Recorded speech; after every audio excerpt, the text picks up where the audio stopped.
The person who is going to take us through the evening is a dynamic, young, enthusiastic Miltonian. He is amongst the highest contributor when it comes to raising funds. He runs 42 kilometers. He has won many cups for the Bombay chapter. By profession, he is a doctor. He is happily married to Bharti, has two wonderful kids, Keya and Kandarp. He is there in every aspect of MILT. You talk about the discipline part, the satsang part, the MILT Alumni, he is always there. I don't think he has missed any convention except for a few. And he is always there for any help to any of the Miltonians here. Friends, please put your hands together in calling on the dais. Miltonian Dr. Ashok Khanvte!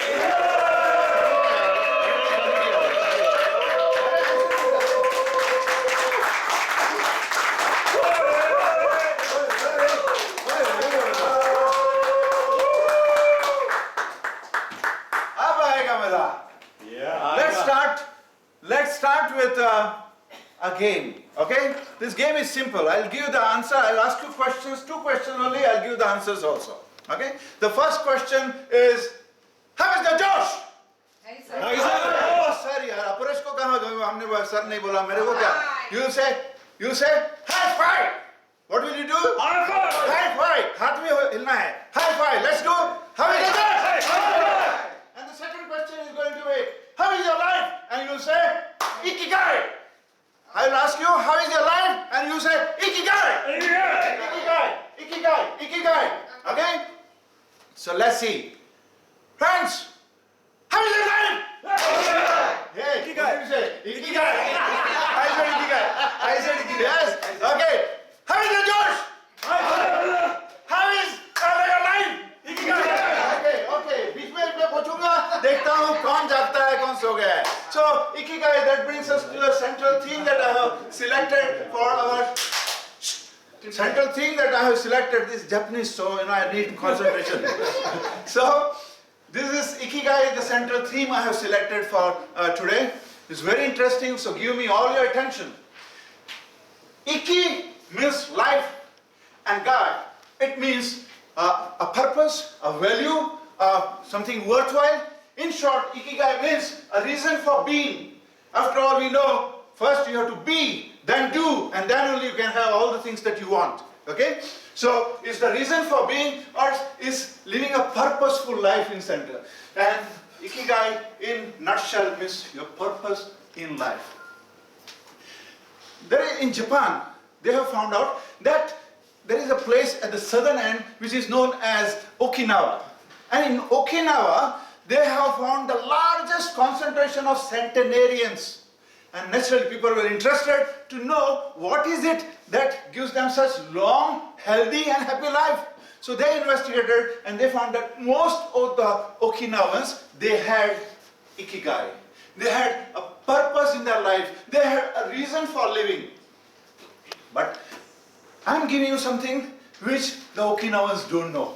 They are doing another method. I'm giving you something that is good for our kind of fast-paced life and people who are intellectually much more evolved as compared to Okinawans. And would you be interested in knowing that? Yes. So you got to know, you got to ask 4 questions to yourself. The first question is, what is the activity that I'm good at? Because this will give you your vocation. The second question you have to ask yourself is, what is the activity that I love doing? Because that is something that will give you a passion. The third you have to ask yourself is, what is the activity that the world needs and can benefit from? And that will give you your mission in life. And finally, the fourth question is, you have to ask, what is the activity that the world needs, it will benefit, and at the same time it will reward me, I can be paid for, because that is something that will give you your profession. Thus, your passion, your mission, your vocation, as well as your profession are taken care of.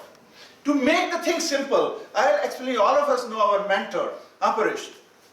Now, Aparesh has done so many things.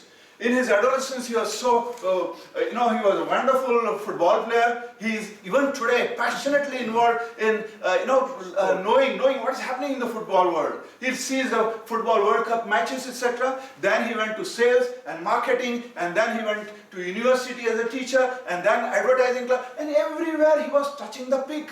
But it was only when he was taken to US and joined the Carnegie Institute under the guidance of Lamberto McGrath, and he was trained by Nick Nasante, that he found that his real calling was training. Because when he was training all those Goras, Firangs, then he found that this was something he loved, this was something that he was good at, and naturally after completing his training, when he wanted to bring the benefits of the training to his own people, countrymen, he knew that India also and Indians needed the training, leadership, sales, the works.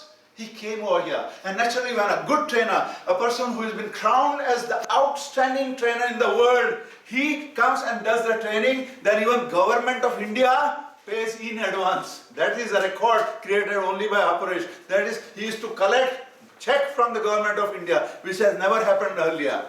So now you know that when you're, in case of Aparesh, what happened? He loved to train. At the same time, he loved to train. He was good in training. Our country and countrymen needed it, and at the same time, he could be paid for. So his Ikigai became a big base, a big balanced base from which he could work. And that's why even today, Aparesh is a name to reckon with when it comes to training. I want all of you to know, Ikigai, as I said, in short, is the purpose in life. That there's something deep within us. In fact, there was this Sufi poet, Jalaluddin Rumi. He said that all of us are born to do a particular kind of work. And that work is our purpose. And if for every person, his purpose, his work is specific. If you remember this and forget everything else, there is nothing to worry. But if you remember everything else and forget your true purpose, then you will have achieved nothing at all in your life.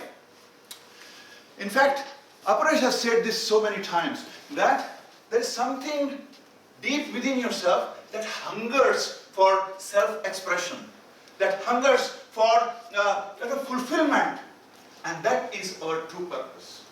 And there is an activity which, if you perform, can give you that self-expression. Now our spiritual instinct, and what do I mean by spiritual instinct? Our intuition, our curiosity, that guides us towards this activity that gives us self-expression. In nutshell, it gives us calling, as what Aparesh experienced over there when he was doing the training. Now, our benefactor, the Providence, it has blessed us with certain talents. These talents help us to perform that particular activity which gives us self-expression much better than most others. So what we have got to do? We have to find out what is the activity with the help of our intuition and our curiosity, our spiritual instinct, and then you have to unidirectionally steer all our talents in the activity of our choice, and we reach the fountainhead of our creativity. That is known as our true self. As Aparesh has said, that we can reach that peak from meditation, we can reach that peak through our activity also. So when you do it with this kind of scientific way, then you can reach that peak where you experience your true self. Naturally, when you work that way, you excel in your work.